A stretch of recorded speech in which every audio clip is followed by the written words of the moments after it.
என்னங்க, he is a simple man, he is simple. இந்த ரெண்டு சென்டென்ஸ்க்கும் என்ன வித்தியாசம் சொல்லுங்க.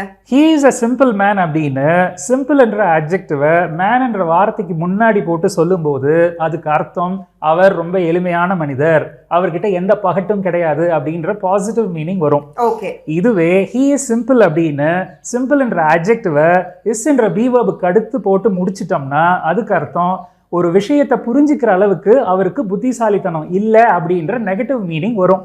சூப்பர். சரி, இப்போ இதெல்லாம் எப்படி கத்துக்கிறது?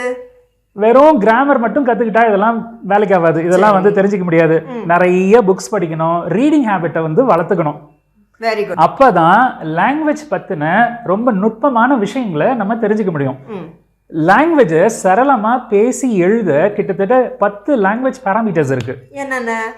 Reading comprehension, basic writing skills, advanced writing skills, formal writing skills, academic writing skills, அப்புறம் pragmatic competence அப்படின்னு சொல்லுவாங்க. அது என்னது? அதாவது எந்த வார்த்தையை எந்த சூழ்நிலையில போட்டு சொல்லணும், அது பாசிட்டிவா வருமா நெகட்டிவா வருமா, இந்த மாதிரி எல்லாம். சரி. அடுத்தது pronunciation, intonation patterns, அதாவது ஏற்ற இறக்கமா பேசுறது. அதுக்கப்புறம் cohesion and coherence, அதாவது டிரான்சிஷன் கொடுப்போம் இல்லையா, ஒரு விஷயத்தை முடிச்சுட்டு அடுத்த விஷயத்தை ஆரம்பிக்கிறது, ரெண்டு ஐடியாஸை கனெக்ட் பண்ணி எப்படி லாஜிக்கலா பேசுறது, இந்த மாதிரி விஷயங்கள் எல்லாம். Very good, very good. So இது எல்லாமே நம்மளுடைய சேனல் இங்கிலீஷ் வித் டீச்சர் அப்பர்னால இருக்கு. நம்மளுடைய சேனல் பிளேலிஸ்ட்டை பாருங்க, உங்களுடைய ஃப்ளூயன்சி டெவலப் பண்றதுக்கு ரொம்பவே யூஸ்ஃபுல்லா இருக்கும்.